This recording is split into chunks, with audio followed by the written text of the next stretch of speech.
Authorities are continuing their search for the fiancé of 22-year-old Gabby Petito. Teams are looking for Brian Laundrie in a swamp preserve near his parents' home in Northport, Florida.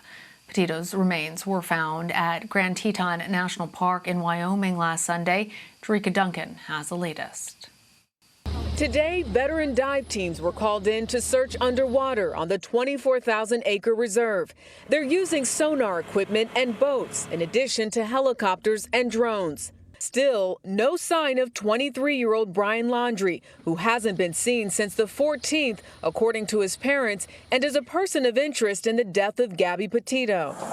A newly released witness statement from the day police pulled the couple over details the argument that led to this body cam footage. The witness says the two were fighting over Petito's phone. Laundrie was trying to keep her out of the van.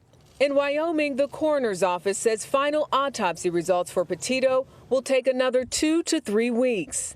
Signs that Petito will not be forgotten include this memorial in Florida and ribbons tied around trees in her New York hometown.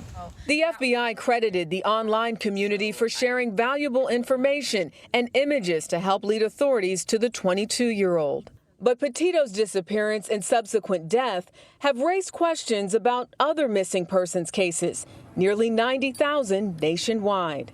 First and foremost, my heart goes out to her family. Derica Wilson is with the Black and Missing Foundation. But, at the same time, there are Gabby Petitos and the Black and Brown community, and these families are desperate just to get their cases heard. Missing persons isn't a Black issue. It's not a white issue. It is an American issue, and we all have to come together to bring these missing people home.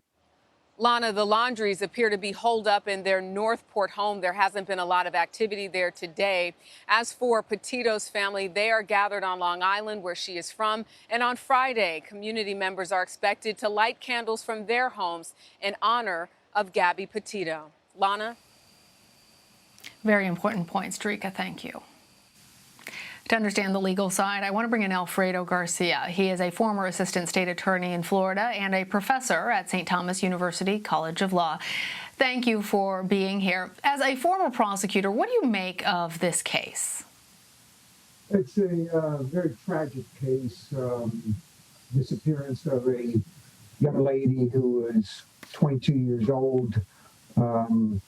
Tragic, and the manner in which it occurred, long period of her missing is truly sad. And so I think my heart goes out to the victims' families, because this has to be heart-wrenching for them.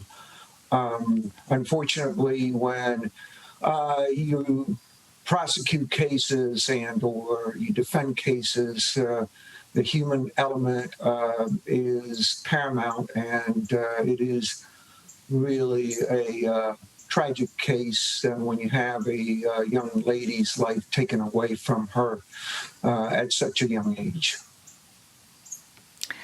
Can you explain how this case will proceed if and when Brian Laundrie is found, and what potential charges he might face?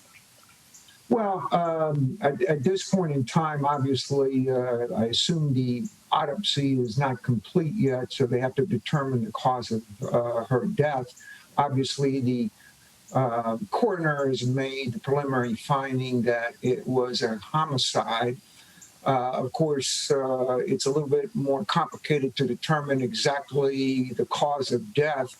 And that would largely determine the charges in this case once they link a suspect to the death, which means that, of course, that the most severe homicide is murder in the first degree, which requires premeditation and deliberation on the part of the offender. That is to say, he or she premeditated and deliberated upon the killing. And I surmise that that's why it's taken a while for the release of the homicide the coroner's finding on the cause of death. Certainly, there are significant implications based off of those findings. Federal agents executed a search warrant on Laundrie's parents' home on Monday, where he lives. What type of evidence would the FBI be looking for? Any evidence that would uncover a link to her death, whether that would be documents, whether that would be any other type of physical evidence that would help them link a suspect to the crime and give them probable cause to arrest that suspect for the homicide.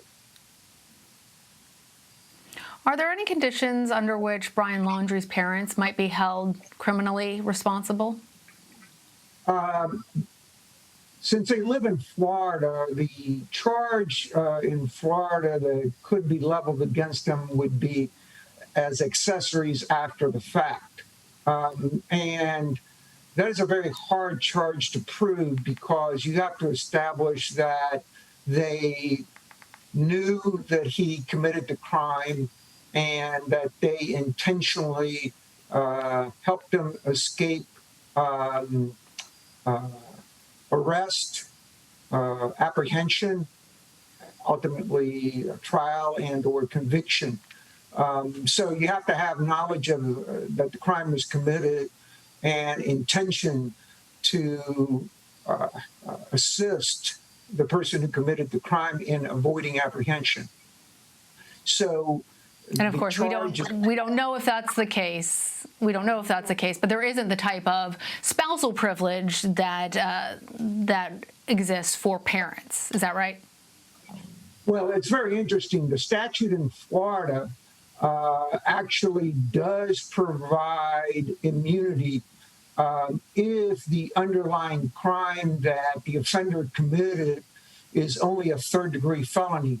However, that does not exist if you have a more serious offense, which would be the case here if they linked Brian to the crime. That is to say, if indeed it was homicide, then they wouldn't get the privilege provided in the statute for a parent and or someone who has consanguinity who assists the offender in evading apprehension. All right. Alfredo Garcia, thank you. You're quite welcome.